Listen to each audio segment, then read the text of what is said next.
L'intuition, eh bien, c'est une connaissance immédiate et directe, sans recours au raisonnement. Ça, c'est la définition que nous donne le Larousse.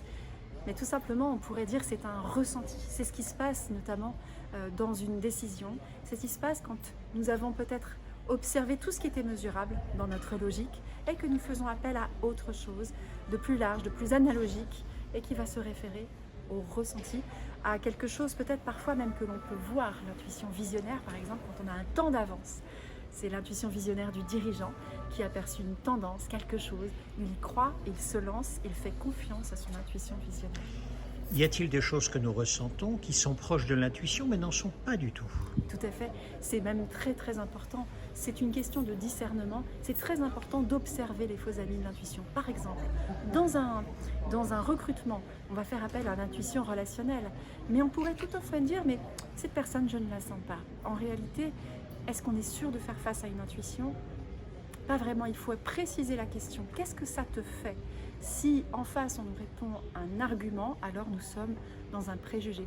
Un préjugé, des a priori, et puis toutes les formes de biais cognitifs qui sont là comme des distorsions du réel, alors que l'intuition est un témoignage du réel, un témoignage pertinent de ce qui peut par exemple accélérer une décision, la rendre pertinente, faire attention à un obstacle, une menace que nous n'avions pas perçue, que nous n'avions pas vue dans les faits, dans ce qui est visible, mais que notre corps a pu percevoir, notre sensibilité a pu détecter.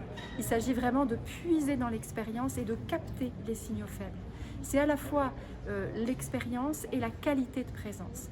La qualité de présence, c'est aussi un critère qui nous permet de distinguer l'intuition de ses faux amis. Si nous sommes en honnêteté, vraiment présents, vraiment incarnés, eh bien, il y a toutes les chances que cette sensibilité particulière, cette forme d'intelligence, nous serve, soit vraiment ce don sacré dont parlait Albert Einstein.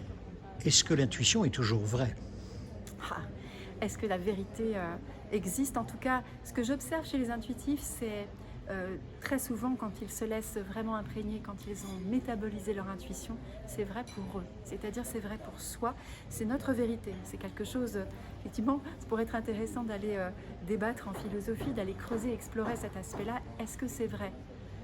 C'est juste. Je préfère la notion de justesse. La justesse, en particulier dans l'intuition, dans une décision, la décision particulière du recrutement ou la décision particulière d'arrêter ou de commencer quelque chose, de s'en lancer dans quelque chose de tout à fait inconnu, c'est vrai pour soi, c'est juste. Et en quoi l'intuition sert-elle la décision du dirigeant? Alors surtout aujourd'hui, disons qu'il y a toujours un moment où ce qui est mesurable arrive à une limite.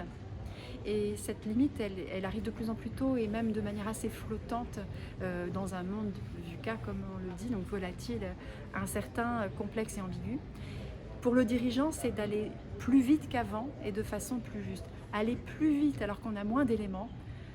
On peut convenir qu'effectivement, même les plus rationnels, on va avoir besoin de découvrir, de mieux comprendre cette part de l'intelligence si méconnue en Occident en général, mais plus particulièrement en France. On a un rapport au rationnel et surtout un rapport à l'incertitude qui finalement est très particulier. Nous cherchons à l'éviter et pour éviter l'incertitude, nous cherchons à fabriquer des certitudes là où elles ne sont pas. L'intuition, c'est non, plus qu'un recours, plus qu'un refuge, c'est un levier, un facteur clé de succès de plus en plus. Je vais plus loin, Thierry. En fait, l'entreprise post-2020, elle sera intuitive ou elle ne sera pas. Dernière question, y a-t-il du coup un exercice pour pouvoir cultiver l'intuition? Le premier, c'est de se rendre disponible. Le premier, c'est de, par exemple, quand vous aurez terminé de regarder cette vidéo, pourquoi pas éteindre et de prendre un temps de respiration, d'écoute, d'aller vers l'intérieur. Opérer cette métanoïa, c'est-à-dire un retournement vers l'intérieur. On est tout le temps sur l'extérieur, tout le temps informé, mais informé de façon finalement assez limitée.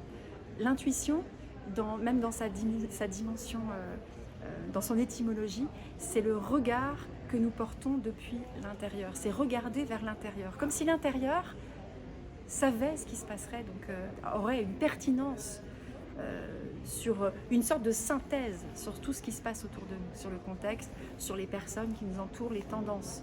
L'exercice, c'est vraiment alors très concret, hein, il existe là sur le registre, sur les supports que nous aurons, il y aura des audios pour s'entraîner. Vous pourrez écouter, parce que ça paraît vague comme ça d'écouter à l'intérieur.